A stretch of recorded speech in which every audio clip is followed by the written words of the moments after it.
If he'd been tortured, sleep deprived, and starved, why does he look so well in every picture? Why would he gain weight? Why are there no bruises or even dark circles under his eyes? So what you're seeing essentially here is a very clear indication that a majority of Americans, in fact, when they're asked this blunt question, which I believe gets at the underlying feelings, do in fact want to deport all immigrants who are here illegally. There's no arguing with these different numbers because they're all essentially the same across 4 different pollsters. As President of the United States, I'm proclaiming here and now that America is never going to be communist in any way, shape, form, and that includes New York City. Yeah! Kilmar's lawyers embarrassed by the president of El Salvador. You see, Nayib Bukele posted this video, which seems to be the internal cell footage of Kilmar, wife-beater Abrego Garcia, inside of El Salvador facilities. Now, he posted this in response to another filing that came out from Kilmar's team, which was included in their new submission in a request for an amended complaint. So remember, in this case, this is the Zenas case that we've been spending a lot of time on. Zenas out in Maryland, one of these judges who decided she's the president now and she's going to be in charge of this case. Well, what happened was she ordered Kilmar to be returned to America. Remember, there was this lawsuit that happened. The gangbangers came in, filed on behalf of that dude and sued, and she said, bring him back here. And so guess what? Trump did. He's now in the United States. He's now been charged with multiple crimes in Tennessee, battling that one over there. But what happened was Trump came out and submitted a motion to dismiss this case. They said, well, if everything that they asked for, which is his return to the United States, has happened, there is no more remedy that we can give them here. So this case has to be dismissed. So what Kilmar's team did is they just said, oh crap, that's going to happen. So they responded to the motion to dismiss for the lack of jurisdiction you see here. And they then are asking to basically supplement or add in an amended complaint, right? So change their original claim into something else because they were going to lose the original claim. And so they're going to be modifying that right here. Now, in this claim, they have all these allegations saying that Kilmar was just abused and beaten. And they write in this, it's a big one, 40 pages. They say, well, first of all, when we get all the way down to paragraph 116, they say we swept up all the things, okay? Then we get to CCOT, is what they say. He reports that he was subjected to severe mistreatment upon arrival at CCOT, including but not limited to severe beatings. We're gonna look for evidence of all this. Severe sleep deprivation, inadequate nutrition, and psychological torture. Oh no. And we're not in favor of human rights abuses or anything like that. But we're also not going to be buying Kilmar's exaggerated lies. Plaintiff Abrego Garcia was the first name called to disembark the plane. As he exited the aircraft, still in chains, 2 officials grabbed him and pushed him down the stairs, and they forced down his head. There were strong lights illuminating the area despite it being nighttime. Despite it being nighttime, and that's probably why the lights are on,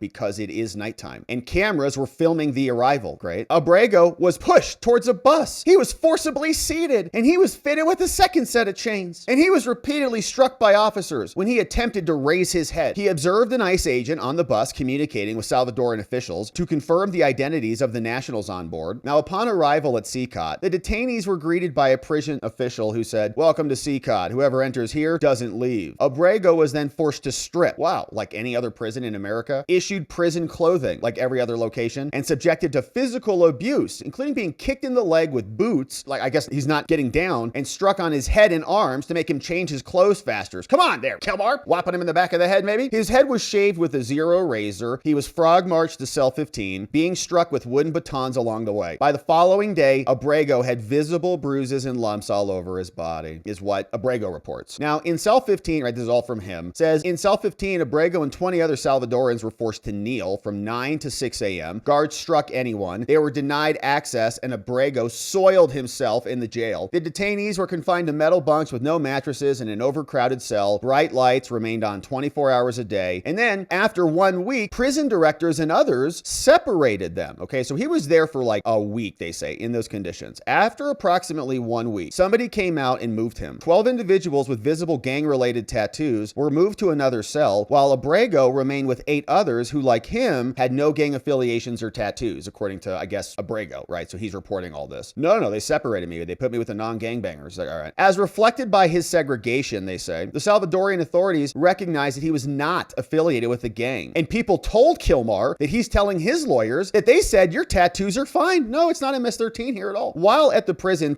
officials repeatedly told Abrego that they would transfer him to gang members' cells, and they said that they would tear him apart. So he was scared. Indeed, Abrego repeatedly observed prisoners in nearby cells who he thought were gang members violently harm each other. Guards didn't care. Screams happening at night. Similar screams, no one cared. During his first 2 weeks, Abrego, and here we're going to look at this because we're going to see his gut hanging out. Abrego Garcia suffered a significant deterioration in 2 weeks in his physical condition. He lost 31 pounds. He went from 215 to 184. Wow. On April 9th, plaintiff Abrego Garcia and 4 others were transferred to a different module in CCOT, where they were photographed with mattresses and better food. Photos appear to be staged to document improved conditions. We'll see. On or about April 10th, Abrego was transferred alone to another facility in Santa Ana, and while there, Abrego was frequently hidden from visitors, being told to remain in a separate room whenever outside visitor came to the facility. During his entire time there, he was denied any communication and more. Okay. Now, then the rest of this is, Pam Bondi said he's not coming back under any circumstances. They ultimately brought him back. Now he is somebody who's facing criminal charges in Tennessee. And in response to that, Nayib Bukele, the president of El Salvador, came out and responded. He said, apparently anything some criminal like Kilmar, who trafficked allegedly children, minors, women, and then molested them on the way in, anything a criminal claims is accepted as truth by the mainstream media and the crumbling Western judiciary. But the man wasn't tortured, nor did he lose weight. In fact, photos show he gained weight while he was in detention. There's plenty of footage from different days, including his meeting with Senator Van Hollen, who himself confirmed the man seemed fine. If he'd been tortured, sleep deprived, and starved, why does he look so well in every picture? Why would he gain weight? Why are there no bruises or even dark circles under his eyes? Releasing this entire video on Kilmar. And zooming in, now this is Industrial Center, April 16, 2025. He looks like he's pretty well shacked up in there. Got a bunch of supplies, so it doesn't look like, it's like as temporary as they might say. We just put him in here. He's taking a sleep there. Some other dude is in there, moving some books around. On the 16th, another day, library books come off. He's eating pupusas down there, watching Sicario. Man, that looks good. Drinking Gatorade, entertainment time. He doesn't look too thin to me there, and we're going to see more of it. There, look at that nice meal. Then he's meeting with Senator Van Hollen. Does that look like somebody lost 30 pounds to you? Senator from there. Margaritas on the table.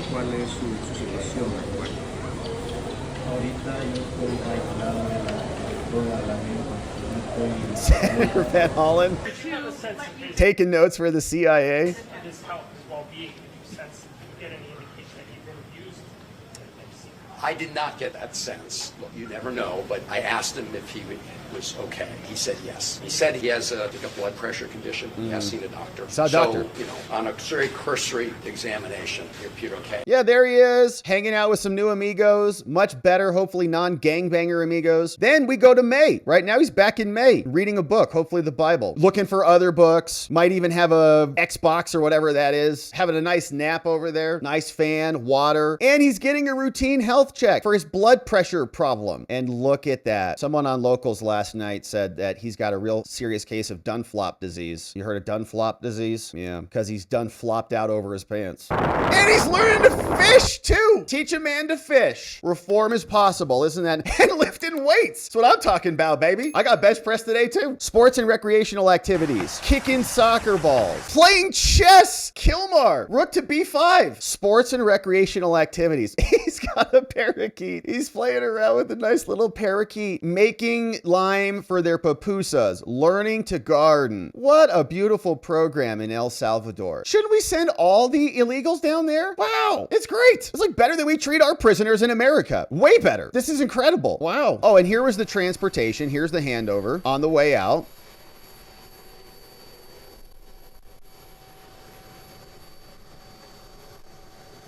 Doesn't look like he's starved and beaten to us.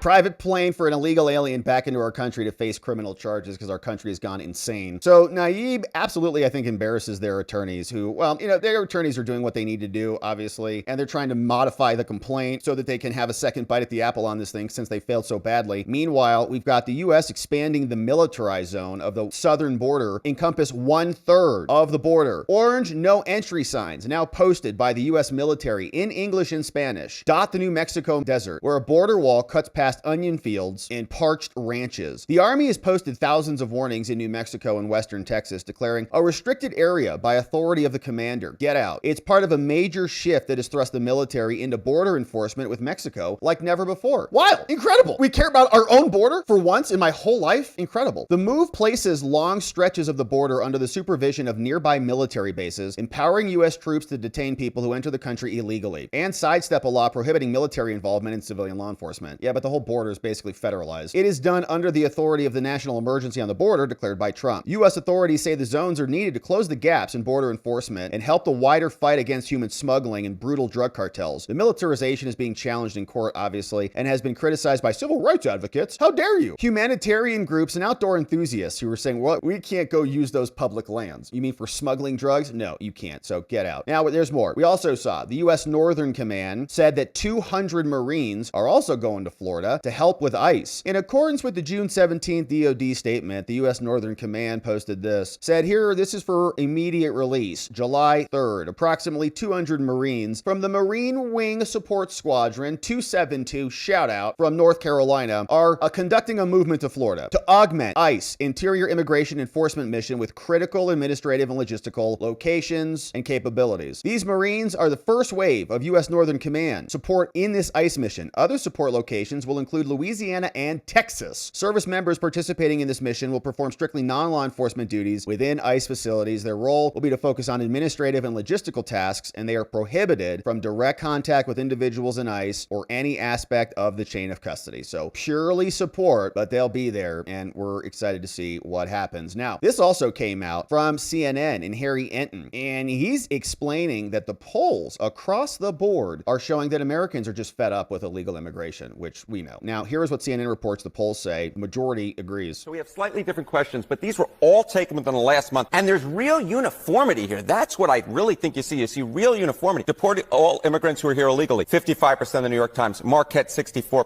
CBS News 57%, ABC News with a slightly different question, 56%. So what you're seeing essentially here is a very clear indication that a majority of Americans, in fact, when they're asked this blunt question, which I believe gets at the underlying feelings, do in fact want to deport all immigrants who are here illegally. There's no arguing with these different numbers because they're all essentially the same across 4 different pollsters. So if they say yes today-ish, how has that changed over time? Yeah, this is where I think you get very interesting. And so we'll take a look at that ABC News question in particular, because you can really see that there's been a massive shift from when Trump was first getting into office 8 years ago, right? Deport all undocumented immigrants. You go back to 2015, I'm going to come to your side of the screen, it was 42%. Hello. Go to 2016, it was 36%. Look at where we are now. This was taken at the end of last year, 56%. This is 20 points higher than it was just before Trump got into office the first time. Because we got invaded for 4 years straight. Hand over fist, they opened the floodgates and they came pouring in. They even invited them in on airplanes. So feelings towards immigration in this country, feelings towards undocumented immigrants and deporting all of them have become considerably more hawkish. And I think that gives Donald Trump much more leverage to go with the American people and sort of have these hawkish, some might say harsh, different rhetoric and also issue-based sort of going after immigrants who are here illegally. And so I think the American people are going to give Donald Trump the benefit of the doubt to do what he wants to do, at least if you believe these blunt questions, including this one. How about immigration levels? Yeah, okay, so this sort of goes in line with that, right? Which is, again, trying to get at the underlying feelings. Want immigration levels decreased. This includes legal and illegal immigration. Look at this. Last year, 55%. That is the highest level since the 9/11 aftermath. You go back just to 2020. And this, again, legal and illegal. So they want, people want less people coming into the country. Exactly. They want less people coming into the country. Look at that. That's a 14-point rise from 2023. You go back to 2016 when Donald Trump again was running for president the first time. It's 38%. That's a 17-point rise. So the bottom line is more folks want people who are here illegally deported, and their overall feelings towards immigration have become considerably more hawkish since Donald Trump was first getting into office. Yeah, well, we got invaded and we're very, very sick of it. And when we saw all of the illegals who we were lectured about for our entire lives, oh, farmers, and they're just here to clean your houses and do all the things that you don't want to do because you're just spoiled Americans. They kept telling us that. Then all of a sudden we see when Trump comes to enforce the law, even going after the criminal illegal aliens, right? They started to obstruct. They started to then wave their foreign flags of conquest around in our streets. And that pushed, I don't know about you, but a lot of us into a more hawkish camp. And now we're talking about denaturalization and things because we've got foreign enemies who are openly coming in and exploiting our system in lying to get their citizenship, lying to get naturalized, coming in here to exploit the laws, then drop babies and call those babies citizens, and then take over the country demographically via the next generation. And it's a nonstop just floodgate and onslaught, and we're all sick of it. Trump also said, regarding these communists, we're never going to have communists in America in any way, shape, or form. Here is Trump. And as you know, recently we've seen some of our political system attempting to overthrow the timeless American principles and other pillars of our liberty and replace them with some of the most noxious ideas in human history, ideas that have been proven false. Members of Congress and even former presidents have been openly embracing vile creeds such as socialism, Marxism, and straight-up communism. In New York,